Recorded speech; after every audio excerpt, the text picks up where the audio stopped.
In every league, my main goal is the same. I want to take a warrior build and push it as far as the game will realistically let me. Not theory crafted, not a perfect world scenario, but actually played and actually tested.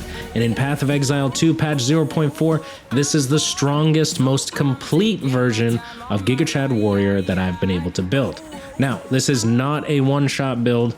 Unfortunately, Warrior did not get any luxury as far as boss damage goes, but if you want insane mapping, very high uptime on survivability, and a build that feels powerful instead of fragile, this is about as close to immortal as this patch currently allows. And I'll be honest about where the build itself shines and where it struggles and why I made every single decision along the way.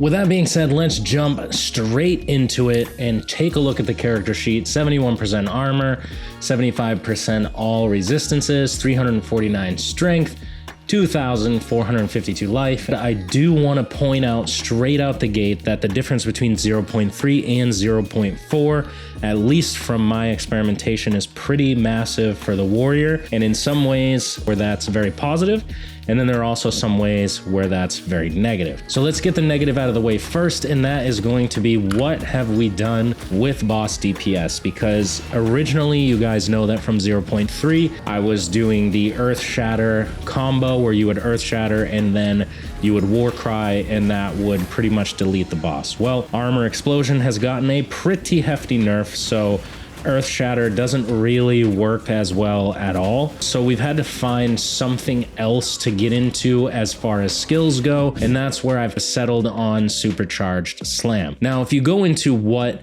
the warrior actually has for skills that could be used for bosses, you're really only looking at a few, right? So we have Rolling Slam, which is definitely a possibility. Then we have Earth Shatter, which has been heavily nerfed. You could potentially use Sunder, I guess. I haven't really seen many builds using Sunder as like a primary thing. Then you've got Totem builds, obviously, and then you have Supercharged Slam and basically Hammer of the Gods. So if we eliminate totems, because I'm not a very big fan of the totem playstyle, then you don't really have a lot to choose from here. So we've chosen Supercharged Slam because it does do aftershocks, and those aftershocks do a ton of damage. But Hammer of the Gods is still kind of like a meme, which sucks. It's such a cool skill, like seeing the hammer just like fall down and smash these enemies to bits. That looks so cool. But as far as the actual damage goes, it's you can't generate it enough reliably in order to kill bosses quickly, right? Like you build glory from actually getting stuns off, and you can't stun things multiple times in a row, right? So that's kind of a negative, but this is what it looks like. It's a channeling skill, so you hold it down, and then essentially the entire screen blows up and the boss gets hurt quite a bit.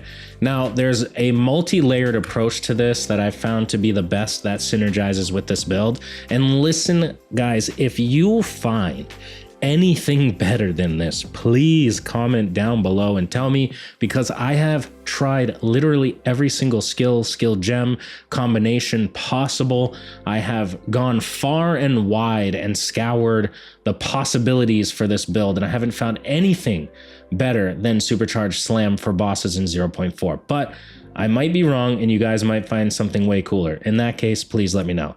But what we have on Supercharged Slam is Heft, Fist of War 3 in order to get the ancestral boost, and then Burgeon 2 because it channels up to 40% extra damage, and then Heavy Swing for the 35% more melee physical damage. Obviously, if I got another node here, I would either try to increase its attack speed somehow or just go with a more damaging node on that. So essentially how the boss combo DPS is going to work is obviously we're going to use Supercharged Slam, but we're also going to have Hammer of the Gods, which I have Armor Break 3, Fist of War 3, Heft, and Uruk Smelting. So essentially as you're mapping, you're going to build up stun, and that is going to build glory. And then once you get to the map boss in general, that's when you can drop Hammer of the Gods. Now you can use Hammer of the Gods right when you get into the map boss room, but it is going to have that high level of damage reduction right when it first spawns, which is, I don't even understand why that exists. I really don't. If it's in an effort to make it so that we don't one-shot bosses, like, I get it, I guess, but it just seems like a weird way to do it. So you end up having to kind of wait out the timer a little bit before you do some of your biggest DPS skills. So I can just, normally I would get into the boss and I might start leap slamming on him, or I might do the shield wall explosion on him to get some stuns going, and then drop the Hammer of the Gods, then immediately charge up into Supercharged Slam, and then slam the boss, and then sort of rinse and repeat that process. Now, because Leap Slam has the 102% more stun buildup, and that it also can consume fully broken armor to cause 500% more stun buildup, this all pretty much synergizes together, right? So we've got Leap Slam, which is causing the stun. Then we have the Hammer of the Gods, which is breaking the armor, which is all setting us up for the Supercharged Slam. And once he's stunned, like once he gets stunned, I drop the hammer, and then I immediately, as the hammer is falling, start charging up Supercharged Slam. Most map bosses, unless there's like some modifier on the map of like more HP, I've probably done 2 rounds of Supercharged Slam, that setup that I just explained, and the boss is dead. So it's not quite the one shot that we were hoping for, but it does deal enough boss DPS. Now, I know you just saw me use the shield wall, and that has On Citadel, Combs Madness, Bleed 3, and Vanguard 2. Let me explain why this is here. I used in 0.3 shield wall quite a bit, and it was honestly, it's a really fun skill. I mean, it blows up the whole screen. It has really good clear potential. But the one downside to it is, one, I was playing with my buddy who, when you place down these walls, guess what? He ends up getting stuck just like you. And then 2, I just didn't like the gameplay of getting stuck on these walls all the time. So having shield wall and then using leap slam allows me to circumvent that by dropping down the shield walls and then leap slamming into the middle. So I'm not really losing any feel as far as leap slam goes. Like, it still feels like it's going the same distance, and I'm still getting the same satisfying like slam feeling, but then I'm adding the shield wall breaks on top of that. Then of course I have bleed, which then will proc into Herald of Blood, which you guys are familiar with. And just to recover that, it's bleed, poison, magnified area, and life leech. And essentially what that's going to do is now the shield walls are also going to proc the Herald of Blood, which is then going to give us the life leech. So that works out there. And then we finally have Vanguard 2, which gain 2 guard per 10 strength when you stun an enemy, and then gain an additional 6 guard per 10 strength if heavily stunning. Now, when I go over the passive tree, you guys will see like there are a lot of nodes that we've taken that increase stun buildup. What this does is now we have guard, right? So anybody that hits you, it's going to be taken from guard first. So we have guard now because we're constantly using shield wall during mapping. So it's going to, the damage coming to us is taken from that first. Then you have life leech. So you're leeching life constantly. Then you have your resistances in your armor, okay? And your percentage of elemental damage to armor. And then it'll finally actually hit you. So after all of those sort of damage mitigations, you're really not gonna die mapping. I have not died since I've had this setup. I have not died actually mapping whatsoever. However, with that being said, I have died from one-shots from map bosses. And that's just the nature of, well, if you're not deleting the boss in 1 second, that means you're going to have to deal with some mechanics, and some of those mechanics you have to avoid.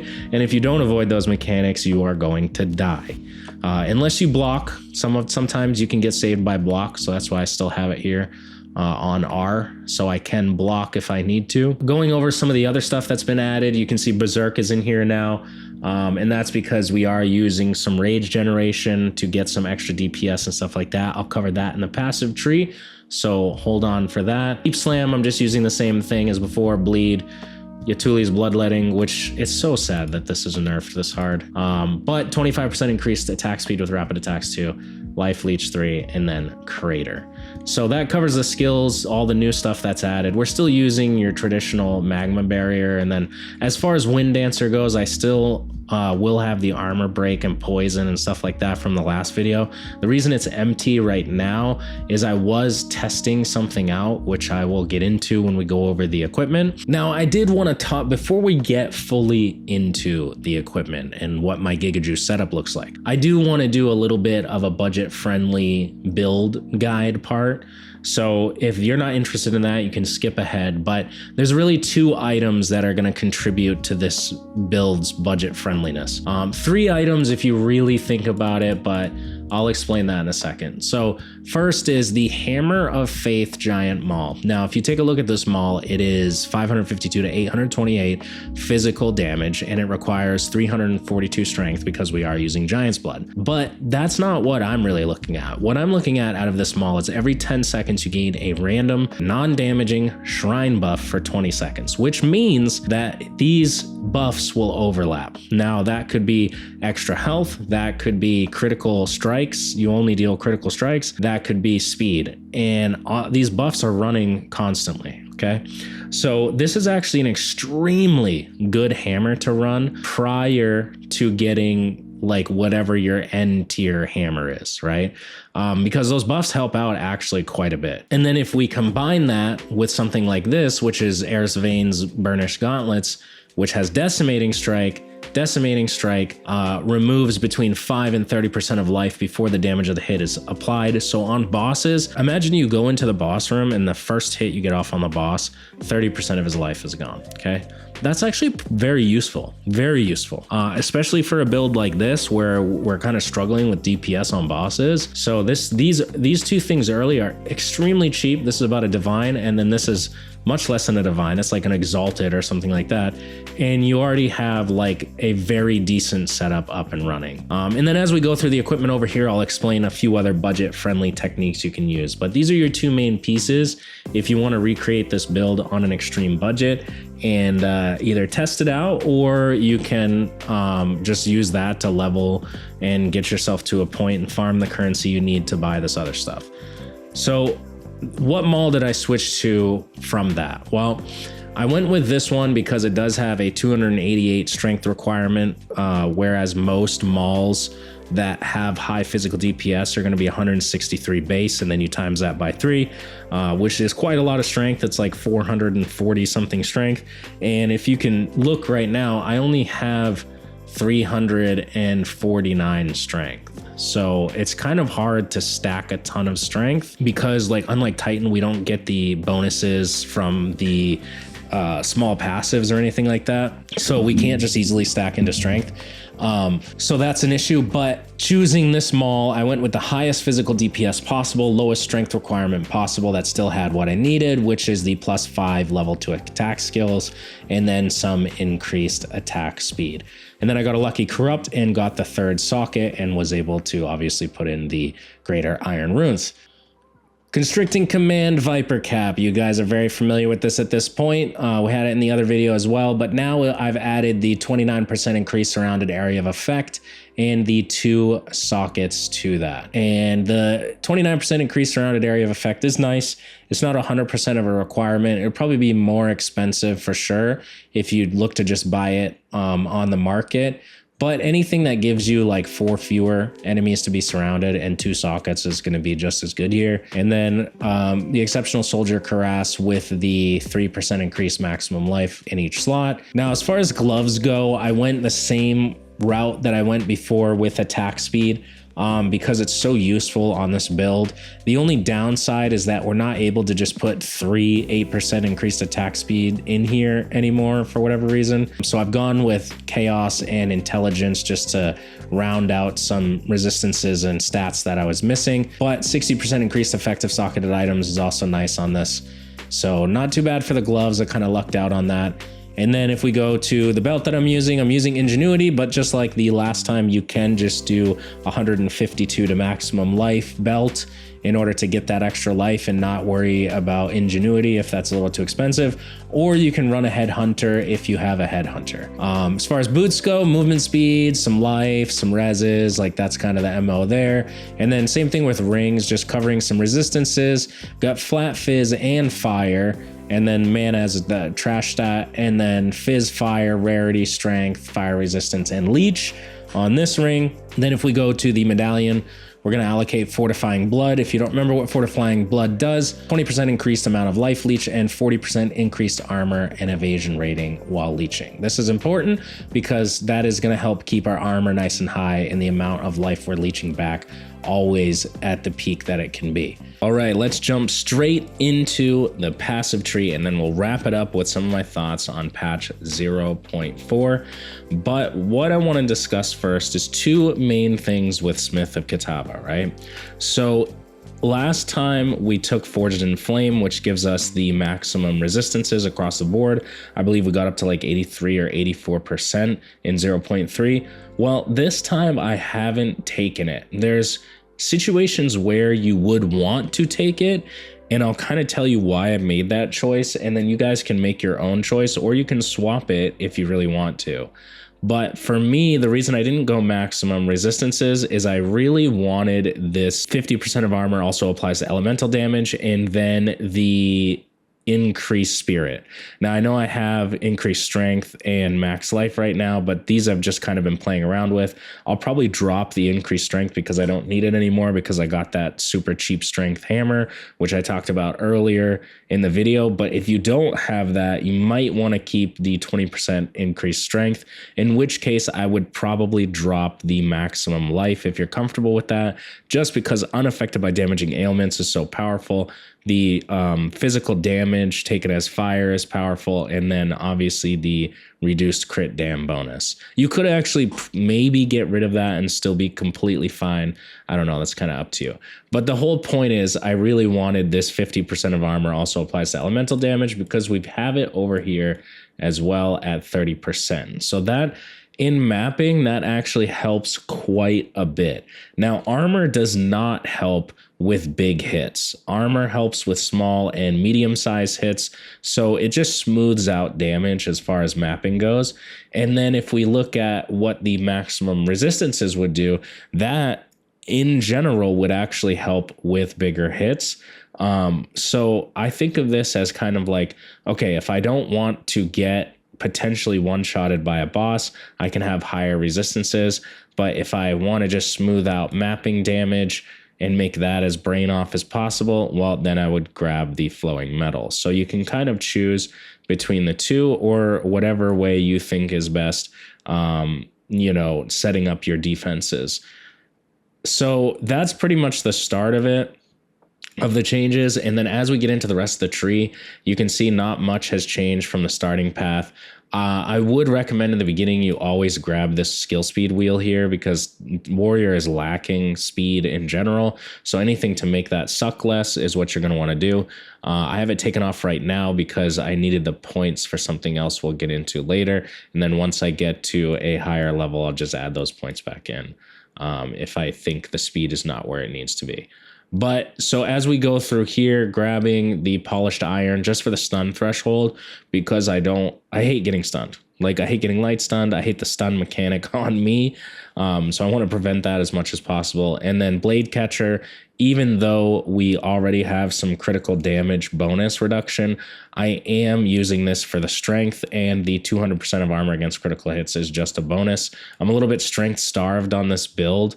Smith of Kitava in general is kind of a little bit strength stat starved, but we can mitigate that by grabbing points on the tree and getting some stuff on armor and whatnot. Then we get into the first actual change with like the diamonds and stuff like that, which is Prism of Belief, +3 level to all supercharged slam skills.